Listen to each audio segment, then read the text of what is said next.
ఓం ఓం శ్రీ గురుభ్యో నమః. ఉపనిషత్ శాంతి మంత్రం. ఓం పూర్ణమద పూర్ణమిదం పూర్ణాత్ పూర్ణముదచ్యతే పూర్ణస్య పూర్ణమాదాయ పూర్ణమేవావశిష్యతే. ఓం శాంతి శాంతి శాంతి. 3 మంత్రాలు చెప్పుకున్నాము. 3వ మంత్రంలో స్వర్గాది లోకములు కూడా, ఊర్ధ్వలోకములు కూడా అసురలోకములే. అసూర్యానామతే లోకా అంధేన తమసావృతాః తాంస్తే ప్రేత్యాభిగచ్చంతి ఏకే చాత్మహనో జనాః. అంటే ఇంద్రియముల పట్ల ఆసక్తి కలిగించేటువంటి లోకములన్నీ ఏవైతే ఉన్నాయో ఇవన్నీ కూడా అసురలోకములు, స్వర్గాది లోకములతో సహా ఇవన్నీ కూడా ఆత్మతత్వాన్ని గ్రహించటానికి ప్రతిబంధకాన్ని కలిగించుతూ ఉంటాయి. కనపడకుండా ఉంటుంది కాబట్టి అవి, ఆత్మతత్వము కప్పివేయబడింది కాబట్టి అవి అసురలోకములు లేదా తమసా ఆవృత లోకములు, తమస్సు కప్పివేయబడినటువంటి లోకములు. ఇంతవరకు మనం చెప్పుకోవడం జరిగింది. ఈరోజు 4వ మంత్రము. 4వ మంత్రము మొదలుపెట్టే ముందు ఒక చిన్న ప్రశ్న. అన్నిటికంటే వేగంగా ప్రయాణించేటువంటిది ఏది? మనసు సాయి, ఆత్మ, నేను, 4 ఆన్సర్స్ వచ్చాయి. ఇంకెవరినో చెప్తారో? ఇంకెవరిని ఉన్నారా చెప్పేవాళ్ళు? మనస్సు. 2 మనస్సు చెప్పారు. నేను అన్నా, ఆత్మ అన్నా, చైతన్యం అన్నా ఇవన్నీ ఒకటిగానే తీసుకుంటే అది 2వ ఆన్సర్. ఒకళ్ళేమో మనస్సు, రెండో వాళ్ళేమో ఆత్మ. 2 గ్రూప్స్ అయిపోయారు. ఇంకా సరే, మనస్సు వెళ్ళింది అని అంటాం. మనస్సు యక్ష ప్రశ్నల్లో, మహాభారతంలో యక్షుడు ధర్మరాజుని ఇదే ప్రశ్న అడుగుతాడు. అన్నిటికంటే వేగంగా ప్రయాణించేది ఏది అనగానే ధర్మరాజు టక్కని మనస్సు అనే చెప్పారు. ఆ మహాభారతం యొక్క ఉద్దేశము అది ఇతిహాసం.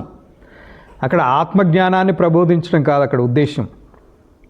లోకంలో ఒక ధర్మాచరణని, లోక ధర్మాలని విశదీకరించడానికి, లోకంలో ధర్మవర్తనము ద్వారా పొందేటువంటి ఫలితము. అందుకనే మహాభారతంలో ధర్మరాజాదులు పొందినటువంటి గొప్ప ఫలితం ఏంటి? స్వర్గము.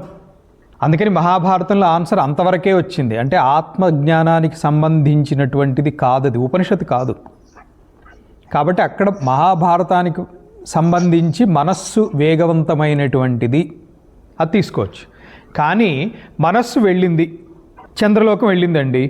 చంద్రలోకం వెళ్ళింది, అక్కడ ఏం చూసింది? ఒక రోవర్ ఏదో వెళ్ళింది. రోవర్ కనిపించింది మీ మనసుకి.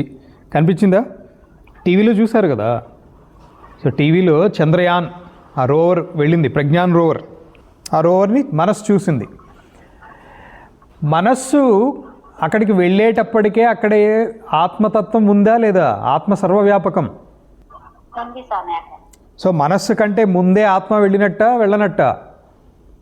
ఆత్మ ఎప్పటికీ ఉంటుంది కదా స్వామి, సర్వము. ఎప్పటికీ ఉంది, కానీ నాకంటే ముందే ఉంది అని అంటాం కదా. నాకంటే ముందే వెళ్ళింది అంటాంగా. నాకంటే ముందే అక్కడ ఉంది కదా. కాబట్టి మనస్సు కంటే కూడా ఆత్మ వేగవంతమైనటువంటిది. ఇది బోధ కోసం ఇలా చెప్తారు. ఆత్మ సర్వగతమైనప్పటికీ, సర్వవ్యాపి అయినప్పటికీ కూడా ఈ మంత్రంలో బోధ కోసం, వివరణ కోసము వేగవంతమైనది అని చెప్తారు. అది కూడా ఆక్షేపణ వస్తుంది. అదేంటి, ఆల్రెడీ అంతా వ్యాపించి ఉంది అన్నారు కదా, నువ్వు అన్నట్టుగానే అడుగుతారు పూర్వపక్షి కూడా. సో ఇప్పుడు 4వ మంత్రంలోకి ఎంటర్ అవుదాం. అనేజదేకం మనసో జవీయో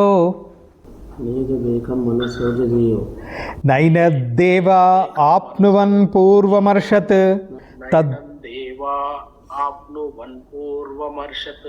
తద్ధావతోన్యానత్యేతి తిష్టత్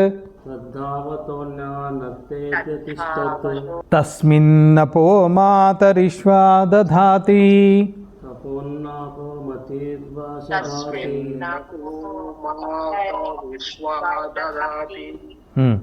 అనేజత్ ఏకం మనసో జవీయో నైనత్ ఏవా ఆప్నువన్ పూర్వం అర్షత్ తద్ధావతః అన్యాన్ అత్యేతి తిష్టత్ తస్మిన్ అపో మాతరిష్వా దధాతి.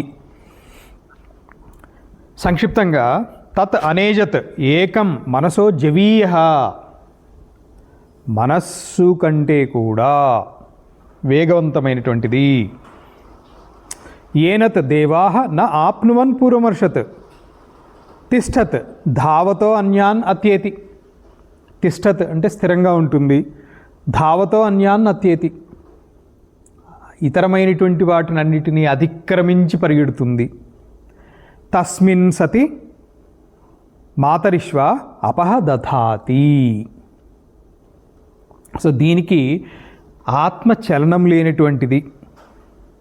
ఈ ధర్మాలు కొంత అందరికీ తెలుసు. ఆత్మ అంతటా వ్యాపించున్నది, అటు ఇటు కదిలేటువంటిది కాదు. ద్వితీయ వస్తువు లేనటువంటిది అద్వైతం. మనస్సు కంటే వేగమైనటువంటిది. ఇంద్రియములు ఆత్మను చేరుకోలేవు. ఇది ఇంతకుముందు కూడా తెలుసుకున్నాం. ఇంద్రియముల ద్వారా ఆత్మతత్వాన్ని గ్రహించడానికి కాదు, కాబట్టి ఇంద్రియములు ఆత్మని చేరుకోలేవు అని. అన్నిటికంటే అంటే వేగవంతమైనటువంటి మనస్సు అనుకుంటే ఆ మనస్సు కంటే కూడా ముందే అక్కడ చేరి ఉంది ఆల్రెడీ. స్థిరంగా నిలిచి ఉండి పరుగులు తీసేటువంటిది, ఇతరములన్నిటినీ కూడా అతిక్రమించి వేగంగా ప్రయాణించేటువంటిది. మాతరిష్వ అంటే ఎవరు? కేనోపనిషత్తులో చెప్పా ఈ శబ్దం, మాతరిష్వ. వాయుదేవుడు యక్షం దగ్గరికి వెళ్ళినప్పుడు మాతరిష్వ అహం వాయు, నేను వాయుదేవుణ్ణి, నాకు ఇంకొక పేరు మాతరిష్వ అని ఉంది. అంటే అంతరిక్షమంతా కూడా వ్యాపించి ఉన్నటువంటి వాడు కాబట్టి మాతరి శ్వ. మాతరి అంటే అదితి, అంతరిక్షమంతా వ్యాపించి ఉన్నటువంటి వారు కాబట్టి మాతరిష్వ. ఈ వాయుదేవత, మనమందరము ఏదో కర్మ చేస్తూనే ఉంటాం కదా, ఈ కర్మలని ఎవరు గుర్తుపెట్టుకుంటున్నారు? ఫలానా వాళ్ళు ఫలానా కర్మ చేశారు, దానికి ఫలితం రావాలి, ఇవన్నీ ఎక్కడో ఒక చోట రిజిస్టర్ అయి ఉంటున్నాయి కదా. ఎక్కడంటే ఈ వాయుదేవుడు అన్ని ప్రాణుల యొక్క కర్మల్ని కూడా ఆత్మతత్వంలో నిలబెడతాడట. అలా తప్పించుకోలేవు. వాయువు అంతటా ప్రయాణిస్తున్నాడు, మీ లోపల కూడా వాయు చలనం ఉంది. అది ఉన్నంత వరకు కర్మలు జరుగుతుంటాయి. ఆ జరిగిన కర్మల యొక్క లిస్ట్ అంతా కూడా ఆత్మతత్వంలో నిలబెడతాడు, ఆత్మతత్వంలోకి తోసేస్తాడు ఆయన. ఇది సంక్షిప్తార్థం. దీనికి శాంకర భాష్యం అనేజత్ ఇతి.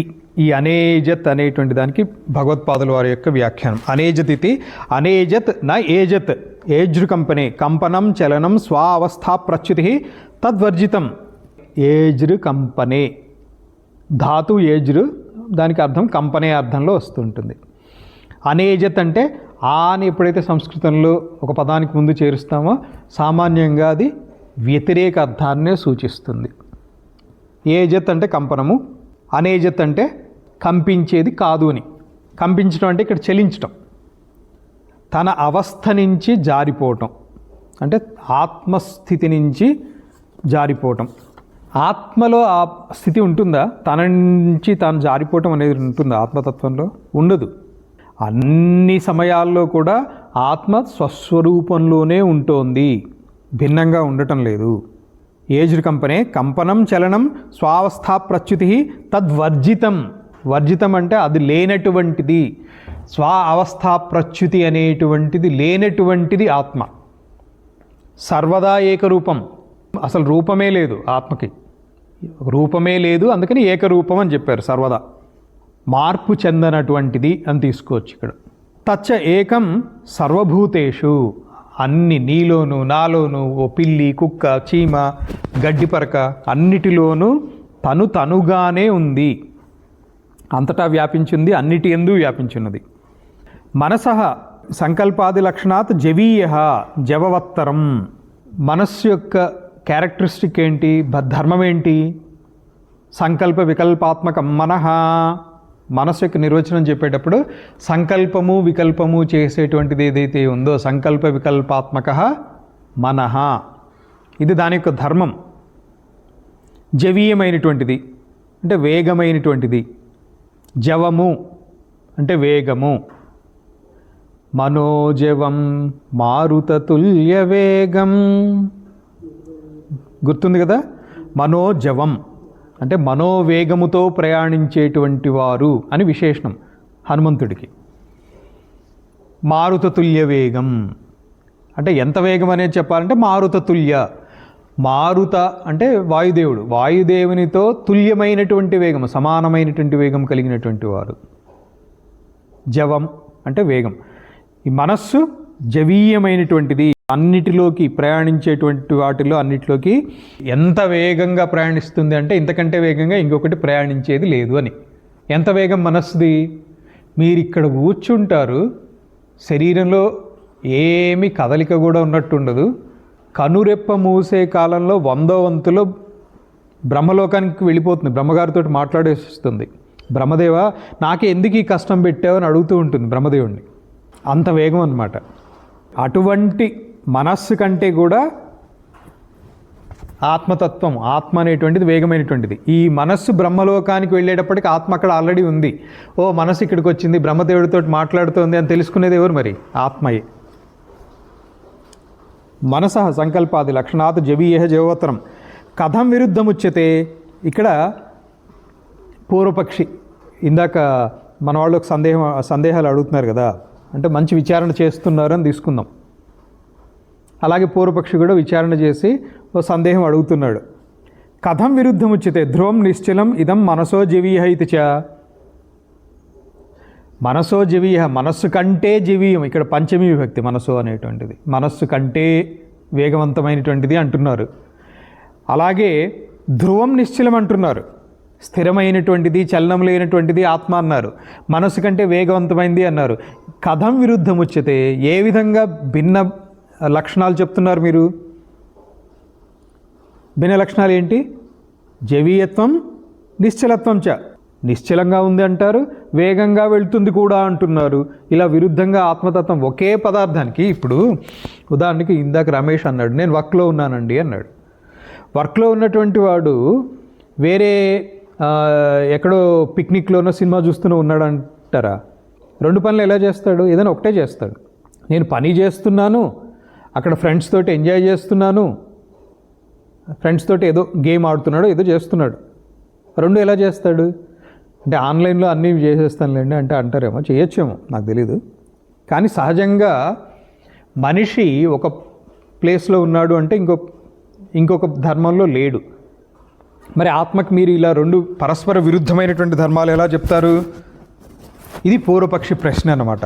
స్థిరంగా ఉందంటారు, వేగంగా ఉందంటారు మనసు కంటే, ఇలా విరుద్ధంగా ఎలా చెప్తారు? దీనికి భగవత్పాదుల వారి యొక్క వివరణ. నా ఏష దోష, ఇందులో దోషం లేదు. నైష దోష నిరుపాధి ఉపాధిమత్వేన ఉపపత్తేహే. ఉపపత్తి అంటే జ్ఞానముతోటి, ఉపపత్తి తెలుగులో చెప్పుకుంటాం కదా. ఉపపత్తి అంటే అర్థం ఏంటి? నిశ్చయము, నిర్ణయము, జ్ఞానము, ఇలాంటి అర్థాల్లో వస్తుంది. నైష దోష ఏంటి ఉపపత్తి అని అంటే ఇక్కడ జ్ఞానము. నిరుపాధి ఉపాధిమత్వం, నిరుపాధికంగా ఉండటం నిరుపాధిమత్వం, ఉపాధితో కూడి ఉండటం ఉపాధిమత్వం. ఇది సరే. అడిగిన ప్రశ్న ఏంటి, దానికి భగవత్పాదులు వారు చెప్పినటువంటి సమాధానం చూడండి. అది అంతకంటే ఇంకా విరుద్ధంగా అనిపించుతుంది, కానీ సూక్ష్మ బుద్ధితో ఆలోచిస్తే తెలుస్తుంది. ఆత్మతత్వం పట్ల కొంత అవగాహన వచ్చింది కాబట్టి 3 ఉపనిషత్తుల తర్వాత మీకు ఈజీగా అర్థమవుతుంది. ఇదే నిరుపాధి ఉపాధి కలిగింది అని చెప్పారనుకోండి స్టార్టింగ్లోనే. నిరుపాధి అంటే ఎటువంటి ఉపాధి లేనటువంటిది, ఉపాధి అంటే దేహం అని తీసుకోండి ప్రస్తుతానికి. ఉపాధి లేదు, ఉపాధి ఉంది, రెండు ఆపోజిట్. లైట్ ఉంది, చీకటి ఉంది అన్నట్టు. ఆత్మతత్వం అదేవిధంగా స్థిరంగానూ ఉంటుంది, వేగవంతమైనటువంటిది. రెండు ఎట్ ఏ టైం, రెండు ఎట్ ద సేమ్ టైం జరుగుతున్నాయి.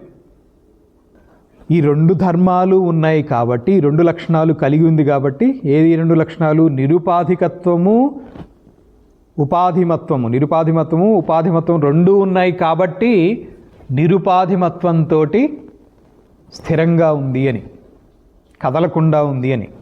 అదే ఉపాధి దృష్టిలో చూసినప్పుడు, ఉపాధి కోణంలో గమనించినప్పుడు, గ్రహించినప్పుడు వేగవంతమైనది అని. ఇప్పుడు మనస్సు గురించి మాట్లాడేటువంటిది ఉపాధి బుద్ధిలోనే, ఉపాధిని అనుసరించి మాట్లాడటం కాబట్టి ఉపాధిని అనుసరించి మాట్లాడినప్పుడు వేగవంతమైనటువంటిది. అదే నిరుపాధిమత్వంలో చూసినప్పుడు స్థిరమైనటువంటిది, అచలమైనటువంటిది. కాబట్టి నైష దోష నిరుపాధి ఉపాధిమత్వేన ఉపపత్తేహే. తత్ర నిరుపాధికేన స్వేన రూపేణ ఉచ్యతే అనేజదేకం ఇతి. నిరుపాధిక రూపంలో చూస్తే స్వస్వరూపంలో నిలిచి ఉంది కాబట్టి నిశ్చలమైనటువంటిది. అనేజదేకం అనేటువంటి దానికే వివరణ ఇదంతా. కాబట్టి అక్కడ స్థిరత్వం ఎలా కలిగింది అనేటువంటిది నిరుపాధికత్వంతో నిరుపాధికేన స్వేన రూపేణ అనేజదేకం. మనసః అంతఃకరణస్య సంకల్ప వికల్ప లక్షణస్య ఉపాధేః అనువర్తనాత్. మనస్సు అనేటువంటిది అంతఃకరణంలో భాగంగా ఉంటూ ఉపాధిని అనుసరించి ఉపాధిగతంగా ఉంటుంది. అండ్ తన ధర్మం ఏంటి? సంకల్ప వికల్ప లక్షణస్య ఉపాధేః, ఉపాధి యొక్క అనువర్తనాత్, ఉపాధిని అనుసరించటం ద్వారా లేదా ఉపాధితోటి అనుసంధానించబడి ఉండటం వలన ఇహ దేహస్థస్య మనసో బ్రహ్మలోకాది దూరగమనం సంకల్పేన క్షణమాత్రాత్ భవతి. క్షణమాత్రంలో ఉపాధిగతమైనటువంటి అంతఃకరణంతో అనుసంధానింపబడి ఉన్నటువంటి అంతఃకరణంలో భాగమైనటువంటి మనస్సు క్షణమాత్రంలో బ్రహ్మలోకాది దూరగమనం, బ్రహ్మలోకానికి కూడా వెళ్ళిపోతుంది క్షణం లోపలే. క్షణమాత్రాత్ భవతి. అతః మనసో జివిష్ఠత్వం లోకే ప్రసిద్ధం. అందుకని మనస్సు కంటే కూడా ఆత్మ వేగవంతమైంది అనేటువంటిది లోక ప్రసిద్ధము. మనస్సు వేగవంతమైనటువంటిది అనేది అందరికీ తెలుసు, కానీ మనస్సు కంటే కూడా వేగవంతమైనటువంటిది ఎలా అనేటువంటిది ఇప్పుడు చెప్తున్నారు. తస్మిన్ మనసి బ్రహ్మలోకాదీన్ ధృతం గచ్చతి సతి ప్రథమ ప్రాప్త ఇవ ఆత్మ చైతన్యాభాసో గృహ్యతే అతః మనసో జీవీయ ఇది ఆహ. మనస్సు కంటే వేగవంతమైనది అని చెప్పడానికి కారణము మనస్సు బ్రహ్మలోకానికి వెళ్ళేటప్పటికి అక్కడ ఆల్రెడీ క్షణమాత్రంలో మనసు వెళ్ళిపోయింది బ్రహ్మలోకానికి, కానీ అక్కడ ఆల్రెడీ ఆత్మ అనేటువంటిది నెలకొని ఉన్నది కాబట్టి మనస్సు కంటే వేగవంతమైనది. ఇది ఉపాధి దృష్ట్యా చూడటంతో వేగవంతమైనటువంటిది. దీనికే మన పురాణాల్లో ముఖ్యంగా చెప్పేటువంటిది, వేదవ్యాసుల వారు పురాణాలు రాశారు, కథల రూపంలో బాగుంటాయి, కానీ వాటిల్లో గ్రహిస్తే అద్వైత సిద్ధాంతమే ఉంది. అద్వైత సిద్ధాంతంలో శంకర భగవత్పాదుల వారు షణ్మత స్థాపనాచార్యులు అని చెప్పి మనందరము చెప్పుకుంటాం. ఆ 6 మతాలు ఏంటి? గాణపత్య, సౌర, కౌమార, శైవ, వైష్ణవ, శాక్తేయ. గాణపత్యంలో మనము ఇంచుమించుగా ఈ 6 మతాలని కూడా వేదాన్ని నమ్మినటువంటి వాళ్ళు, వైదిక మార్గంలో ఉన్నటువంటి మనమందరం, అంటే సనాతన ధర్మాన్ని నమ్మినటువంటి మనమందరము కూడా ఇంచుమించుగా ఈ 6 మతాలని మనం గౌరవిస్తాం. మనం కుమారస్వామిని గౌరవిస్తాము, వినాయక పూజ ప్రతి పూజలోనూ చేస్తాము, అమ్మవారి గుడి కనిపిస్తే అమ్మవారికి మొక్కుతాం, శివుడు అంటే భక్తి ఉంటుంది, విష్ణు అంటే అద్భుతంగా ఉంటుంది, ఎందుకంటే లక్ష్మీదేవి కావాలి కదా, లక్ష్మి ఉంటుంది ఆయన దగ్గర, ఇంకా ఆయన్ని ప్రసన్నం చేసుకుంటే అమ్మవారు కూడా మనకి లక్ష్మి ఇస్తారు. సూర్యుడు 2 రోజులు సూర్యుడు కనపడకపోతే భక్తి ఖచ్చితంగా పెరుగుతుంది. ఇవన్నీ ప్రత్యక్షం. ఇది ఎందుకంటే చెప్పడము, గాణపత్యంలో వినాయక వ్రతం అనేటువంటిది చేస్తాం. ఇది గాణపత్యానికి సంబంధించినది అయినప్పటికీ అందరము చేస్తున్నాం, అందరం చేస్తాం. ఇందులో వినాయక స్వామికి, కుమారస్వామికి ఒక చిన్న పరీక్ష పెట్టడం జరుగుతుంది. ఆ పరీక్షలో ఎవరు నెగ్గితే వాళ్ళకి గణాధిపత్యం ఇవ్వటం జరుగుతుంది అని చెప్తే, వినాయకుడు అక్కడే ఉండి తల్లిదండ్రుల చుట్టూతో ప్రదక్షిణ చేసినట్లు, కుమారస్వామి ఎక్కడికి వెళ్తే అక్కడ గణపతి కనిపించినట్లు, ఇదే విధముగా 3 లోకముల్లోనూ ఉన్నటువంటి 33 కోట్ల నదుల యందు స్నానమాచరించి వచ్చుచున్నటువంటి కుమారునికి గణపతి తన ఎదురుగా స్నానమాచరించి వచ్చుచున్నట్లుగా కనిపింప తల్లిదండ్రుల సన్నిధి చేరి అచ్చటనే ఉన్నటువంటి గణపతిని గాంచి తన శక్తిని నిందించుకొని అన్నా మీ మహిమను నేను ఎరుంగక నిందించితిని, నన్ను క్షమించుడు. ఇదంతా వస్తుంది వినాయక వ్రత కల్పంలో. ఇదే ఆత్మతత్వం. గణపతి అక్కడి నుంచి కదిలారా? కదలలేదు. కానీ కుమారస్వామికి ఏ నదిలో స్నానానికి వెళ్తే ఆ నదిలో నుంచి గణపతి ఎదురొచ్చారు కదా స్నానం చేసి. ఇదే విధంగా మనస్సు కంటే జవీయమైనటువంటిది. ఈ కథలో కూడా అంతరార్థం ఏంటంటే గణపతిని ఆత్మతత్వంగా చెప్పటమే, అద్వైతమే. ఉపాధిపరంగా గణపతి కైలాసంలో తల్లిదండ్రుల దగ్గరే ఉన్నారు, కానీ ఆత్మపరంగా ప్రతి నదిలోనూ స్నానమాచరించి వస్తున్నట్లుగా కనిపించారు. ఇది ఎలా సాధ్యం అంటే ఇదే నిరుపాధి ఉపాధిమత్వేన ఉపపత్తేహే. ఉపాధి దృష్టిలో చూడటము, నిరుపాధి దృష్టిలో చూడటం తేడా. తస్మిన్ మనసి బ్రహ్మలోకాదీన్ ధృతం గచ్చతి సతి ప్రథమ ప్రాప్త ఇవ, అంటే మనస్సు కంటే ముందే అక్కడికి వెళ్ళినట్లుగా ఆత్మచైతన్యాభాసో గృహ్యతే, ఆత్మచైతన్య అభాస గృహ్యతే. ఆత్మ అక్కడ నాకంటే అరే ముందే ఇక్కడ ఆత్మ కనిపిస్తోంది, నేను ఎక్కడికి వెళ్తే ఆత్మ అక్కడ కనిపిస్తోంది. నిజానికి మనస్సు బ్రహ్మలోకానికి వెళ్ళిందని గ్రహించింది ఎవరు? ఆత్మయే. అతః మనసో జవీయ ఇది ఆహ. కాబట్టి మనస్సు కంటే వేగవంతమైనటువంటిది. నైనద్దేవా దేవా ద్యోతనాత్ దేవాహ. దేవాహ అంటే ఇక్కడ ఇంద్రియములు ప్రకాశింపచేసేటువంటివి. దేన్ని ప్రకాశింపజేస్తాయి? కన్ను రూపాన్ని ప్రకాశింపజేస్తుంది, అంటే దృశ్యాన్ని ప్రకాశింపజేస్తుంది. చెవి శబ్దాన్ని ప్రకాశింపజేస్తుంది. తథైవ అన్యాని ఇంద్రియాణి అపి తాని విషయాన్ని ప్రకాశయంతి. వాటి యొక్క విషయములను ప్రకాశింపచేస్తాయి. నైనద్దేవా ద్యోతనాత్ దేవాః చక్షురాదీని ఇంద్రియాణి ఏనత్ ప్రకృతం ఆత్మతత్వం నా ఆప్నువన్ అంటే నా ప్రాప్తవంతః.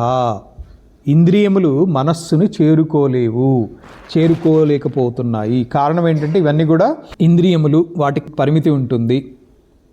ఆత్మతత్వాన్ని ఇవి పొందలేదు.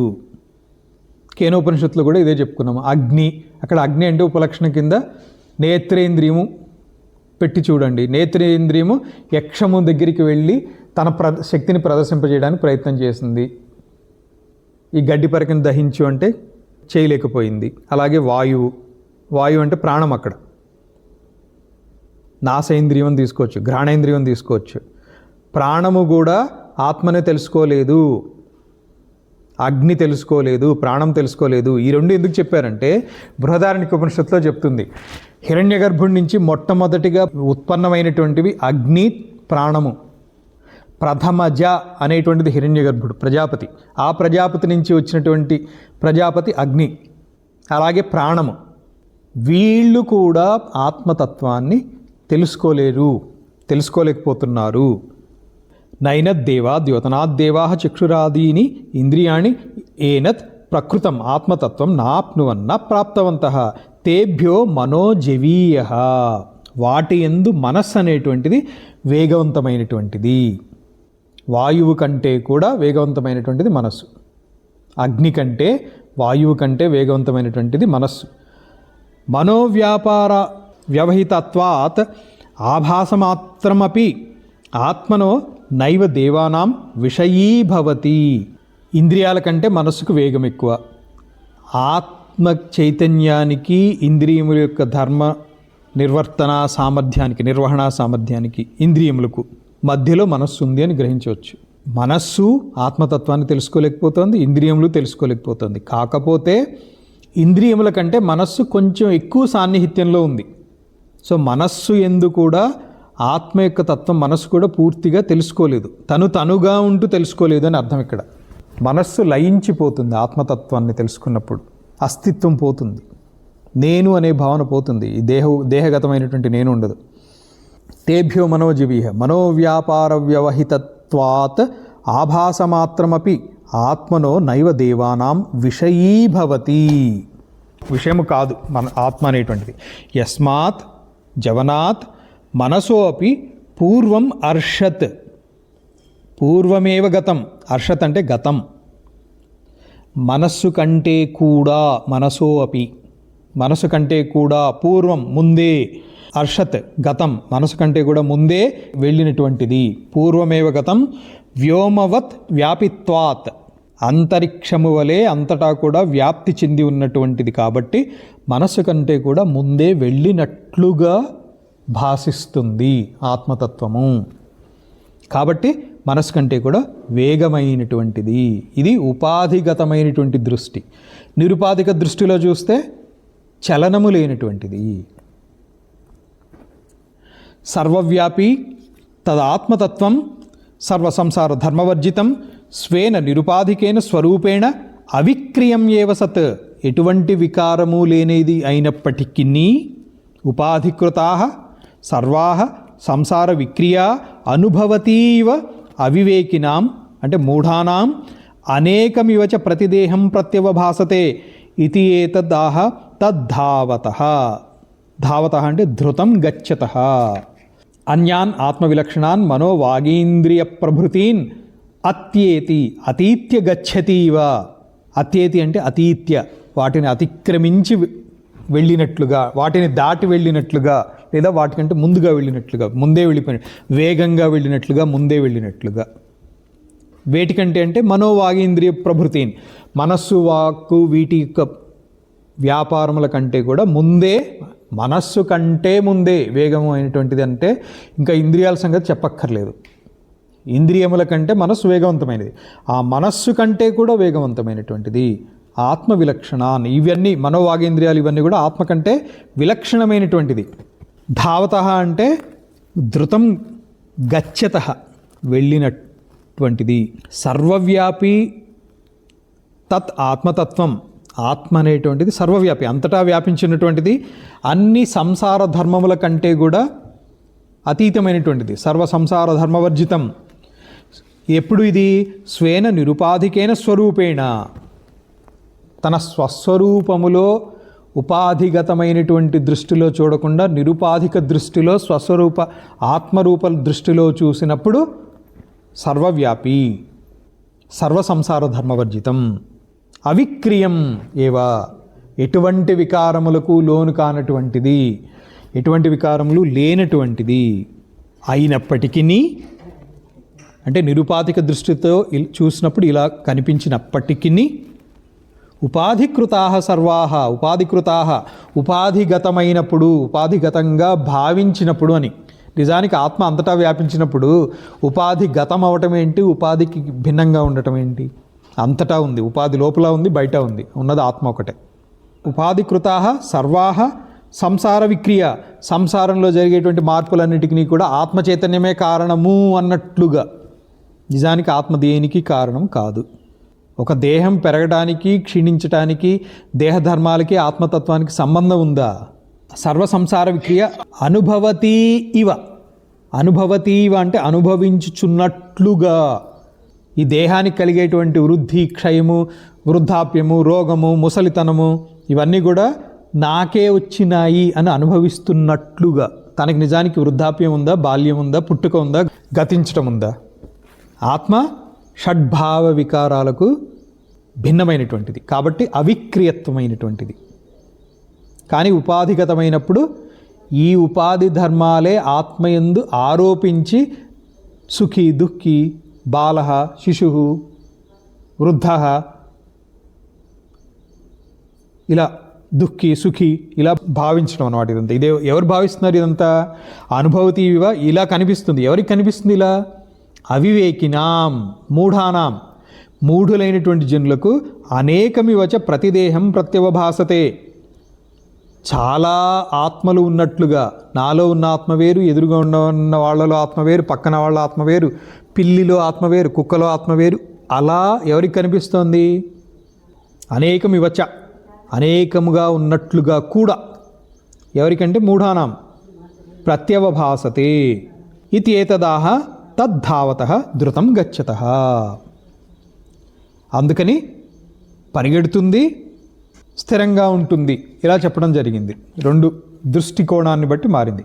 అన్యాన్ ఆత్మవిలక్షణాన్ మనో వాగేంద్రియ ప్రభృతీన్ అత్యేతి అంటే అతీత్య గచ్చతివ, అతిక్రమించి వేగంగా వెళ్తున్నట్లుగా.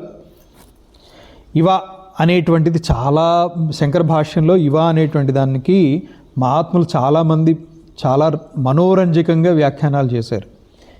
ఇవార్థం స్వయమేవ దర్శయతి తిష్టతి ఇతి. స్వయం అవిక్రియం ఏవ సత్ ఇత్యర్థః. ఏదైతే వికారరహితమైనటువంటిదో అదే సత్పదార్థము. తస్మిన్ ఆత్మతత్వే సతి నిత్య చైతన్య స్వభావే మాతరిష్వా. మాతరిష్వా అంటే ఇక్కడ హిరణ్య గర్భుడు, అంతరిక్షమంతటా వ్యాపించినటువంటి వాడు హిరణ్య గర్భుడని తీసుకోవచ్చు. మాతరి అంటే అంతరిక్షే శ్వయతి, శ్వయతి అంటే గచ్చతి ఇది, అంతరిక్షంలో కూడా ప్రయాణించేటువంటి వాడు గచ్చతి. కాబట్టి మాతరిష్వా ఎవరు? వాయు. సర్వప్రాణిభృత్ క్రియాత్మక యదాశ్రయాణి కార్యకరణ జాతాని యస్మిన్ ఓతాని ప్రోతాని చ యత్ సూత్రసంజ్ఞకం సర్వస్య జగతో విధారయితృ స మాతరిష్వా. అపహ, అపహ అంటే ఇక్కడ కర్మాణి, అన్ని జీవుల యొక్క కర్మాణి, కర్మలను అపహ కర్మాణి ప్రాణినాం చేష్టాలక్షణాన్ని అగ్ని ఆదిత్య పర్జన్యాదీనాం జ్వలన దహన ప్రకాశ అభివర్షణాది లక్షణాన్ని దధాతి విభజతి ఇత్యర్థః లేదా ధారయతి వా. దధాతి అంటే విభజతి లేదా ధారయతి ఇలాంటి అర్థంలో. అంతరిక్షమంతా కూడా ప్రయాణించేటువంటి మాతరిశ్వ ఎవరైతే ఉన్నారో వాయు సర్వప్రాణిభృత్ క్రియాత్మక, అన్ని ప్రాణిజాతులలో కూడా క్రియాత్మకంగా తెలుస్తుంది. ఉచ్ఛ్వాస నిశ్వాసాల ద్వారా తెలుస్తుంది వాయువు యొక్క క్రియ. యద్ ఆశ్రయాణి కార్యకరణాజాతాని యస్మిన్ ఓతాని ప్రోతాని చ, పైకి కిందికి లాగుతుంటాడు. ఓతము ప్రోతము. మగ్గం నేసేటప్పుడు మగ్గంలో అనుకుంటే ఇది ఓత ప్రోతముల వలె లేదా పడుగు పేకల వలె అని అంటారు. తెలుగులో పడుగు పేక అంటారు. అంటే నిలువుగా దారాలు మళ్ళీ అడ్డంగా దారాలు, వీటిని దగ్గరికి చేర్చడానికి పైకి కిందికి లెఫ్ట్కి రైట్కి పైనుంచి కిందికి ఒకటి లాగుతారు, లెఫ్ట్ నుంచి రైట్కి రైట్ నుంచి లెఫ్ట్కి ఒకటి జరుపుతూ ఉంటారు. వీటిని పడుగు పేక లేదా ఓతప్రోతములు అంటారు. వీటి ద్వారా బాగా అల్లిక జరుగుతుంది. ఆ దారపోగుల యొక్క అల్లిక జరిగి వస్త్రంలో దృఢత్వం ఏర్పడుతుంది. కార్యకరణ జాతాని యస్మిన్ ఓతాని ప్రోతాని చ యత్ సూత్ర సంజ్ఞకం సర్వస్య జగతో విధారయితరు. విధారయితరు అంటే ధరించేటువంటి వాడుగా. ధారయితరు ఎవరు? స మాతరిశ్వా. ఏం ధరిస్తారు అంటే అపహ కర్మలను, కర్మాణి. ఏం కర్మలు అవి? ప్రాణినాం చేష్టాలక్షణాన్ని, అన్ని ప్రాణుల యొక్క చేష్టాలక్షణములు. అన్ని అంటంలో ఉత్తమమైనటువంటి వాటిని కొన్ని చెప్తున్నారు.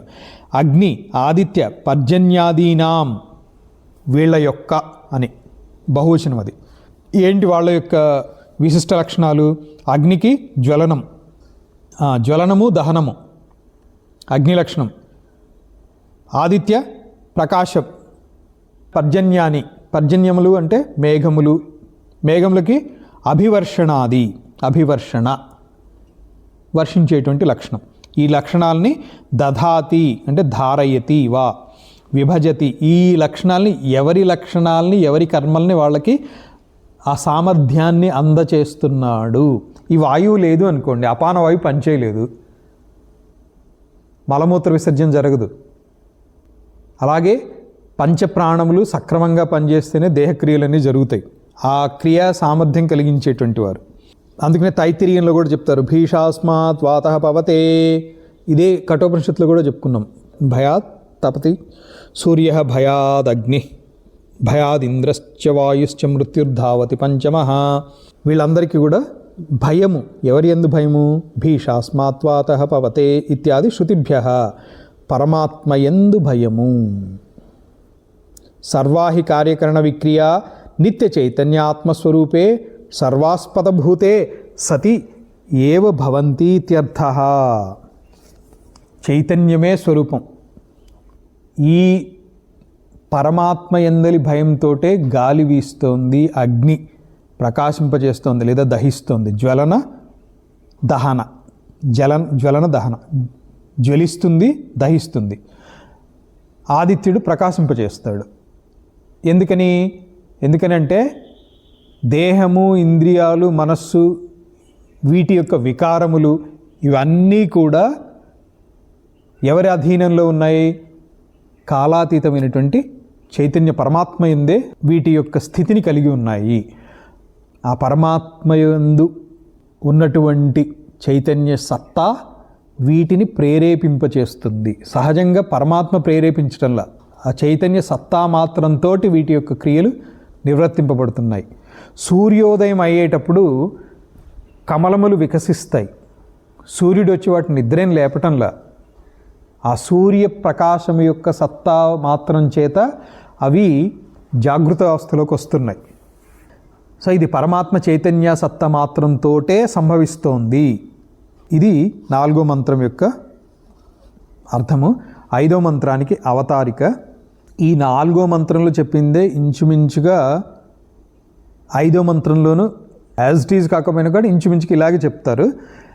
కాకపోతే మంత్రాలలో పునరుక్తి దోషము రాదు అని చెప్పి దీనికి అవతారిక భాష్యంలో చెప్తున్నారు. నా మంత్రాణం జామిత అస్తి ఇది పూర్వమంత్రోక్తం అపి అర్థం పునః ఆహ. పూర్వోక్త మంత్ర అర్థం అనంతరమంత్రే అపి పునః దదాతి. ముందు ఇచ్చినటువంటి మంత్రంలో అర్థమే 5వ మంత్రంలో కూడా ఇంచుమించుగా వస్తుంది. ఇందులో పునరుక్తి దోషం లేదు. నా జామిత అస్తి, జామిత అంటే బోరింగ్ అని ఒక అర్థం ఉంది, పునరుక్తి అని కూడా తీసుకోవచ్చు. మళ్ళీ మళ్ళీ చెప్తుంటే బోరు కొడుతుంది కదా ఎవరికైనా, చెప్పిందే చెప్పి అని. ఆ దోషం ఉండదు ఇక్కడ, ఎందుకంటే అక్కడ ఆత్మ వస్తువు యొక్క విలక్షణత, దాని యొక్క ఇంపార్టెన్స్ అటువంటిది అని చెప్పటం అనమాట. ఈ 5వ మంత్రము రేపు చెప్పుకుందామా? శాంతి మంత్రం చెప్పుకుందాం. ఓం పూర్ణమదః పూర్ణమిదం పూర్ణాత్ పూర్ణముదచ్యతే పూర్ణస్య పూర్ణమాదాయ పూర్ణమేవావశిష్యతే. ఓం శాంతి శాంతి శాంతి.